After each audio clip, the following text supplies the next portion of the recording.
শহীদ হাদির খুনিদের দ্রুত দেশে ফিরিয়ে আনার দাবি এনপির। ওসমান হাদির হত্যা মামলার প্রধান আসামি ফয়সাল করিম মাসুদের ছবি।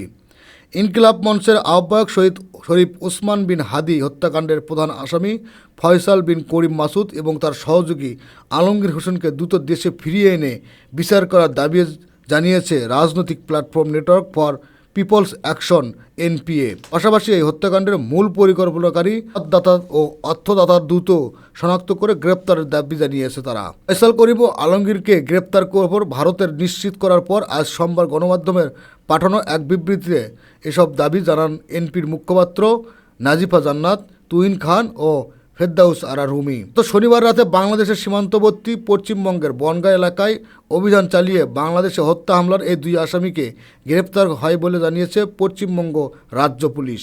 এনপির বিবৃতিতে বলা হয়েছে, শরীফ ওসমান হাদি হত্যাকাণ্ডের সঙ্গে জড়িত হত্যাকারীদের ভারতের গ্রেপ্তারের খবর আমরা গভীরভাবে পর্যবেক্ষণ করছি। গ্রেপ্তার গুরুত্বপূর্ণ অগ্রগতি হলেও এখন সবচেয়ে জরুরি বিষয় হচ্ছে দ্রুত সময়ের মধ্যে তাদের বাংলাদেশ ফিরিয়ে এনে আইনের আওতা আনা এবং ঘটনা পূর্ণাঙ্গ তদন্ত নিশ্চিত করা।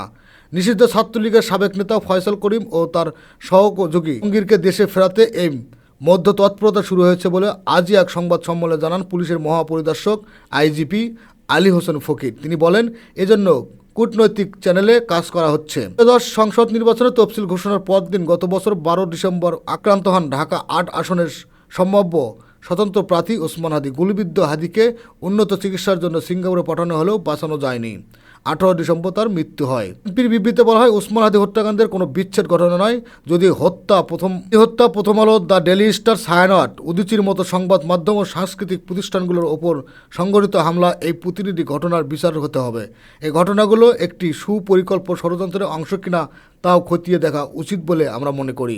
যদি হত্যাকাণ্ডের মূল পরিকল্পনাকারী মদদাতা ও অর্থদাতাও দ্রুত শনাক্ত করে আইনের আওতায় আনা গেলে এই পুরো ষড়যন্ত্রের নেপথ্য শক্তিগুলো উন্মোচন হবে বলে মনে করছে এনপিও।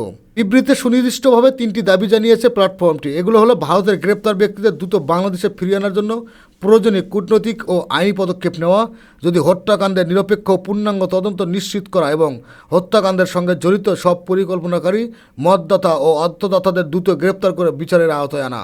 ওসমান হাদি হত্যাকাণ্ডের ঘটনায় যে মামলা হয়েছে তা তদন্ত করে 17 জনকে আসামি করে গত 7 জানুয়ারি অভিযোগপত্র জমা দিয়েছে গোয়েন্দা পুলিশ ডিবি। এই 17 জনের মধ্যে 12 জন গ্রেপ্তার হয়ে বর্তমান কারাগারে। এদিকে এই অভিযোগপত্র নিয়ে মামলার বাদী ইনকিলাব মঞ্চের সদস্য সচিব আবদুল্লাহ আল জাবের নারাজি আবেদন দেওয়ার এবং আদালতের আদেশে সিআইডি অধিগত তদন্ত করেছে। বিভিন্ন নিউজ পেতে আমাদের চ্যানেলটি সাবস্ক্রাইব করে সাথেই থাকুন।